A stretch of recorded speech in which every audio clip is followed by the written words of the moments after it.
Hallo liebe Leute, willkommen zu meinem deutschen Kanal Almani مع Frau Amani. يا رب تكونوا بخير وأهلا بيكم في القناة. Vergessen Sie nicht zu liken und auf die Abonnieren zu klicken. ما تنساش تعمل لايك وشير للفيديو وتفعل زر الجرس عشان يوصلك كل جديد وتعمل سبسكرايب للقناة. Am Anfang beginnen wir mit Grammatik. دلوقتي هنبدأ مع بعض القواعد. وأول حاجة عندي تصريف الأفعال. أنا علشان أقدر إن أنا أتكلم ألماني بشكل متميز لازم أكون الجملة بشكل صحيح. وبداية تكوين الجملة عندي بتبدأ من فين؟ mit dem Verb. بنبدأ من الفعل. وأول حاجة هنبدأها مع بعض wie können wir die deutsche Sätze bilden.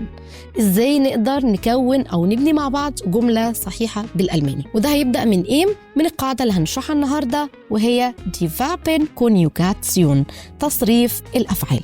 خلينا متفقين على حاجة، أنا معظم الأفعال عندي in Deutsch تبقى آخرها يا إما en يا إما in.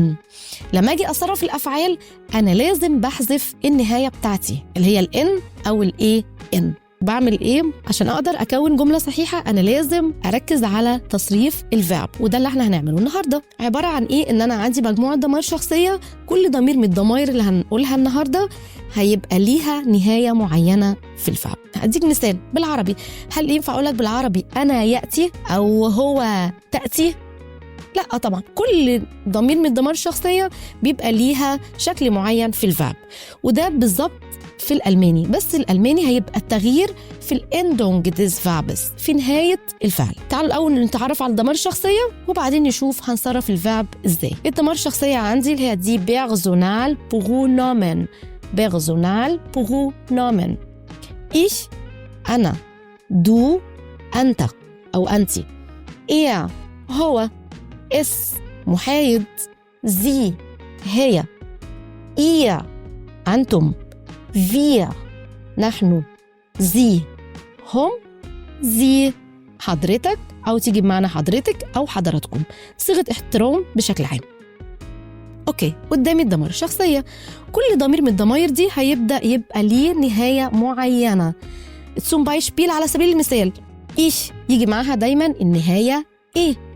طيب احنا هنصرف أني verb؟ هنصرف الverb kommen. أول حاجة هنعملها حذفنا النهاية الإي إن. مع إيش هتبقى إيش كومي، حطينا النهاية حرف الإي.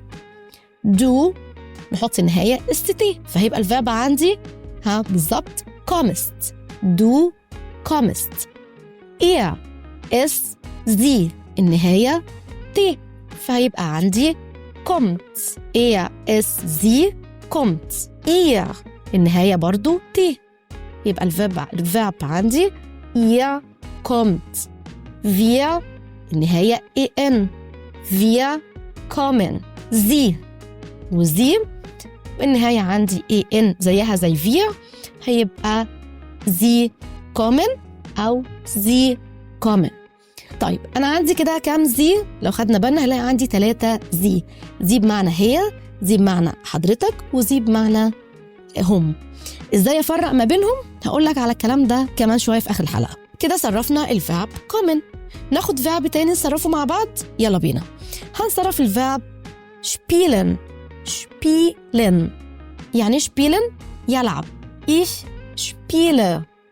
du spielst. er es sie spielt. spielt. ihr spielt. wir spielen. sie und sie spielen. كده يبقى احنا صرفنا مع بعض das Verb spielen. الأوبونج بتاعنا اللي هنعمله في البيت، وأشوف تصريف الفعل في الكومنتات، نصرف الفعل leben. leben. أوكي. في البيرسونال برونومن في haben 3 زي، ظهر عندي 3 زي. زي الأولى بمعنى هي، زي بمعنى هم، وزي بمعنى حضرتك. طيب يا فراوي ازاي افرق ما بين ال3 زي؟ زي هي لو خدنا بالنا على التصريف هتلاقي ان زي النهايه بتاعتها قلنا دايما النهايه ايه؟ تي. يبقى لما اجي اقول زي كومت يبقى قصدي مين زي في 3؟ زي هي. زي شبيلت يبقى هي تلعب. زي فونت هي تعيش. يبقى انا عشان اعرف زي هي هتلاقي دايما النهايه تي. يتبقى معايا مين؟ زيهم وزي حضرتك. زيهم وزي حضرتك النهاية ان. طب افرق ازاي ما بينهم؟ هتلاقي زي ما اتفقنا ان زي حضرتك اول حرف عندي وظاهر عندي على الشاشه، اول حرف عندي غوص، اول حرف كابيتال، فجت في نص الكلام، جت في اخر الكلام، جت في اول الكلام، هي بادئه بحرف الاس غوص، فبالتالي دي معناها حضرتك او حضرتك او حضراتكم. وبكده نكون خلصنا الحلقه وهي تصريف الافعال. الحلقه الجايه نكمل الافعال الغير منتظمه. Warten Sie mich und viel Spaß.